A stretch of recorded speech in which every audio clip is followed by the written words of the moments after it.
Hello everyone, আপনারা সবাই কেমন আছেন? আশা করি সবাই খুব ভালো আছেন। আমি রিপা দেবনাথ, আমার আরেকটি ব্লগে আপনাদের সবাইকে স্বাগতম।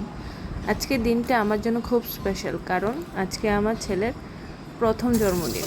এই দিনে আমার ছেলে আমার কুল আলু করে এসেছিল আমার কাছে। যাই হোক, তার জন্য সকাল সকাল আমার মা এই তো ভগবানকে ভোগ দেবে, তাই ভোগের সব রান্নাবান্না শেষ করে আমরা সবাই আরতি করলাম আমার ছেলের জন্য। এই তো তারপর দাদাভাই অনেক বাজার করে নিয়ে আসছে, কারণ আজকে শ্রেয়ানের জন্মদিন করা হবে। কিছু মানুষও নিমন্ত্রণ করা হয়েছে, মানে আমাদের কিছু রিলেটিভস, আবার কিছু পাড়ার মানে আমাদের আশেপাশের মানুষ, প্রতিবেশী, অনেককে নিমন্ত্রণ করা হয়েছে। মোটামুটি বড় করেই করা হচ্ছে। ওর ঠাম্মির গুপোষণা বলে কথা। এই তো সব বাজার করে নিয়ে আসে, এখন রান্নাবান্নাও শুরু করে দিছে বাবুচি। এই তো আমরা এদিকে আমি, আমার যা, আমার দিদিভাই আর হচ্ছে আমার আরেকজন দিদি, এই যে আমরা তিনজন মিলে আর শ্রেয়ানোর যে ডেকোরেশন করা হবে সেটা করছি। বাবারে বাবা, এই যে বেলুন ফোলানো যে যা কষ্ট।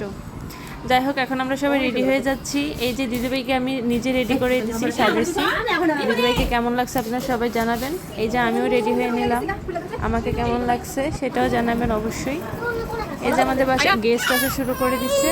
এই যে এটা হচ্ছে আয়রার ফ্রেন্ড, এই যে সবিতা দি, সবিতাদিকে কেমন লাগছে জানাবেন। এই যে আরেকজন দিদি, এই যে আমার মাসি, এই যে কাকিমণি তিশান, সবাইকে কেমন লাগছে জানাবেন। এই যে বার্থডে বয় আমার বাবাকে আপনারা সবাই অনেক আশীর্বাদ করবেন, ও যেন সুস্থ থাকে, ভালো থাকে।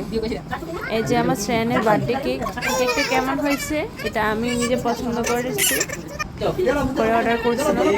যাই হোক, অবশেষে আমরা কেক কাটতেছি।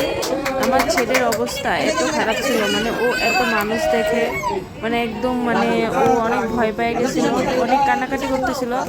যাই হোক, একটু ঠান্ডা করাই আবার কান্নাকাটি শুরু করে দেয়। ওর ড্রেসের অবস্থা পুরো জঘন্য হয়ে গেছে। আচ্ছা যাই হোক, আমরা সবাই মিলে কেক কাটিং করলাম। আমরা সবাই একসাথেই সবাই কেক কাটলাম। এই যে আমি তিশানকে আর আয়রাকে খাওয়াই দিলাম।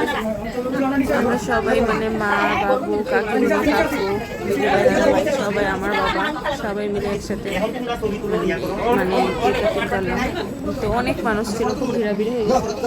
অ্যাকচুয়ালি এইসব অনুষ্ঠান বাসা থেকে রেস্টুরেন্টে বা সেন্টারে করলেই ভালো হয়। যাই হোক, তারপর আমরা বাসায় করলাম। মোটামুটি অনেক সুন্দরই হয়েছে। শুধুমাত্র আমার ছেলে অনেক মানুষ দেখে একটু ভয় পেয়ে গেছিল। এই তো আমার ছেলে, আমরা একটু ফটোশ্যুট করছিলাম। এই যে আমার ছেলের দাদু আর একজন ঠাম্মি, আমার ছেলে দাদুকে অনেক পছন্দ করে। যে আমার পাশের বাসায় যা মা, তার নাতি নাতনির সাথে একটু ছবি তুলে নিল।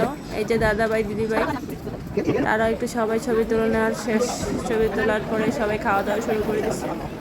এই যে এখন সবার খাওয়া দাওয়ার পর আমরাও খাচ্ছি। খুব টায়ার্ড লাগছিল।